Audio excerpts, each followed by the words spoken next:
요즘은 인덕션이나 하이브리드 쿡탑을 많이 사용하잖아요.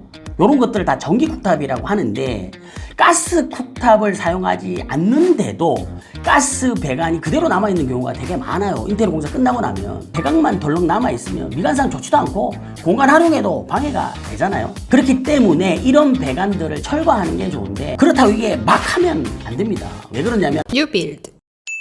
안녕하세요. 오늘은 구축 아파트 인테리어 어디까지 해야 후회 없는 선택일까? 라는 주제로 좀 얘기를 나눠보려고 하는데요. 구축 아파트 공사 시 반드시 해야 될 5가지가 있습니다. 실제로 현장에서 빠지면 꼭 문제가 생기는 공사들이니까 반드시 체크해 보시길 바랍니다. 그럼 같이 한번 알아보시죠. 자, 첫 번째 샤시 교체입니다. 오래된 구축 아파트는 대부분 5mm 단판 유리와 얇은 알루미늄 샤시가 대부분인데요. 이런 샤시 같은 경우는 단열, 방음, 결로 어느 하나 만족하기가 어렵죠. 겨울이면 창문 틈새로 바람 숭숭 들어오고 여름엔 바깥에 소음 소리가 그대로 들어오고, 자, 그래서 샤시를 교체해야 되는데 우리가 좋은 샤시를 고를 때는요 26mm 로이 유리, 단열 감봉 이런 거 확인하는 것도 중요하지만 무엇보다 중요한 것은 문짝과 문틀에 내부 보강제가 정말 제대로 들어간 제품인지 확인하는 게 무엇보다 중요합니다. 확인하는 방법은 자석을 샤시에 대보면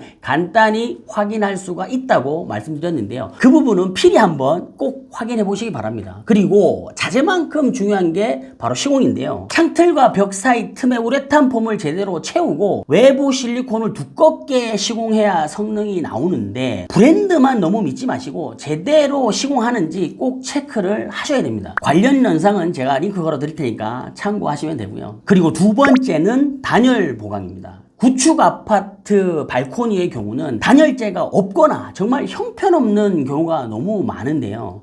단열의 중요성은 굳이 얘기 안 하더라도 다들 잘 아시겠지만 단열재가 없으면 겨울에 춥고 벽면 곰팡이도 엄청 잘 생깁니다. 물론 곰팡이는 환기함이 없어지는 경우도 많지만 그게 근본적인 해결 방법은 아닌 거거든요. 자, 그래서 단열 공사를 철저히 해야 되는데 그 단열 공사의 방법은 아이소핑크로 시공하거나 이보드를 많이 쓰긴 하는데 저 같은 경우는 우레탄 폼을 가장 추천드립니다. 실제로 단열 성능 값이 가장 높은 자재 중 하나가 우레탄 폼인데요. 저희가 발코니 확장 공사 시에 실제로 적용하는 방법이기도 합니다. 우레탄 폼 단열은 벽면과 천장을 빈틈없이 채울 수가 있고요. 그로 인해서 방습 기능도 가지고 있기 때문에 결로에도 탁월한 효과가 있거든요. 실제로 시공 후 벽면에 손을 대보면 냉기 자체가 다른 겁니다. 그래서 난방비 절감 효과도 엄청나게 크기 때문에 이 단열 공사 꼭 챙기셔야 됩니다. 자, 그리고 세 번째는 욕실 벽 타일 철거와 방수 관련된 내용인데요. 구축 아파트 욕실의 경우는 타일이 들떠 있거나 깨진 경우가 너무 많아요. 그로 인해서 방수층이 손상된 사례도 다수 발생하거든요. 타일 부착 시 덧방 시공이 간편하고 비용 절감도 되긴 하는데 이런 문제가 있는 욕실에는 덧방 공사를 하게 되면 큰일 납니다. 특히 이런 경우 누수 문제도 해결이 어려운데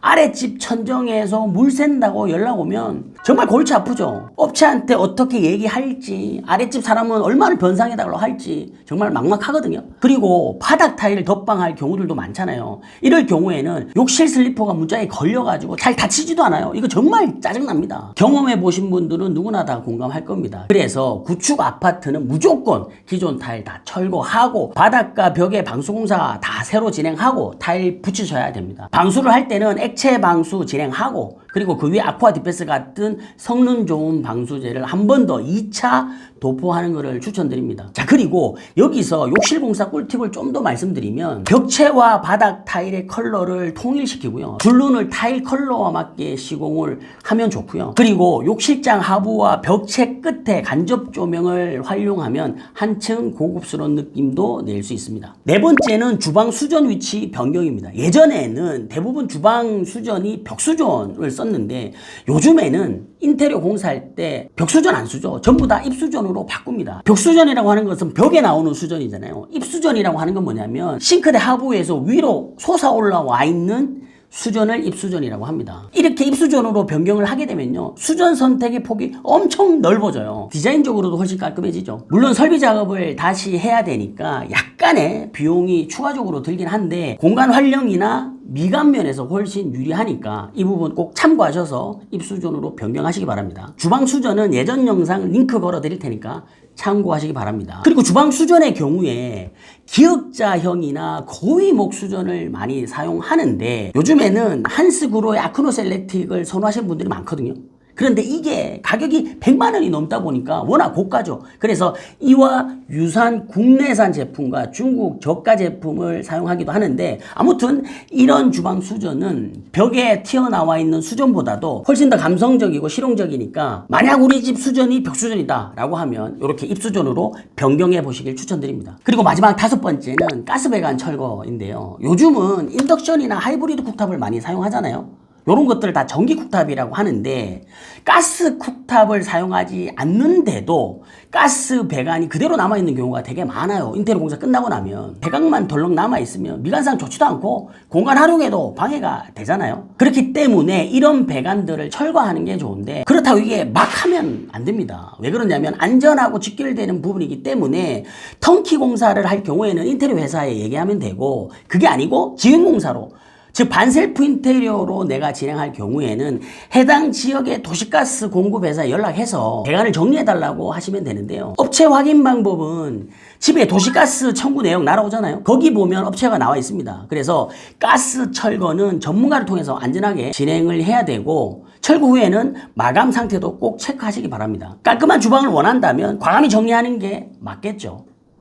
인테리어는 꼭 해야겠는데 도대체 어디서부터 시작해야 할지 모르겠다 하시는 분들 많죠. 실제로 현장을 가보면 도배부터 할까 샤시를 바꿀까 결정 못하고 갈팡질팡 하시는 분들 정말 많거든요. 그럴 땐 공사에 대한 범위 그리고 예산 진행 방법 이렇게 3가지만 제대로 알고 있으면 됩니다. 하지만 그게 말처럼 쉽지 않죠. 그래서 이런 인테리어 왕초보분들을 위해서 6월 29일 일요일에 제가 직접 무료 강연을 진행할 예정입니다. 인테리어 처음 하시는 분, 예산은 부족한데 집은 정말 예쁘게 만들고 싶은 분, 임대용이지만 최대한 가성비 있게 하고 싶은 분, 이런 분들에게 이번 강연이 정말 딱 맞는 기회가 될 겁니다. 자세한 신청 방법은 영상 더보기와 고정 댓글에 남겨놓을 테니까 참고하세요. 지금까지 구축 아파트 리모델링 할 때 꼭 해야 할 5가지 공사에 대해서 말씀드렸습니다. 샤시 고체, 단열 보강, 욕실 철거 및 방수 재시공, 수전 변경, 가스 배관 철거 이 5가지는 실용성과 안정성 모두 높여지는 공정들이기 때문에 꼭 진행해 보시길 추천드리고 만약에 이 중에 어느 하나 놓치면 인테리어 공사 끝나고 난 뒤에 정말 후회할 경우 많습니다. 이번 영상 유익했다면 좋아요, 구독, 알람 설정, 댓글 많이 남겨주시고 저는 다음 시간에 더 좋은 영상으로 찾아뵙겠습니다. 여기까지 인테리어 맛집 뉴빌드 남경엽 대표였습니다.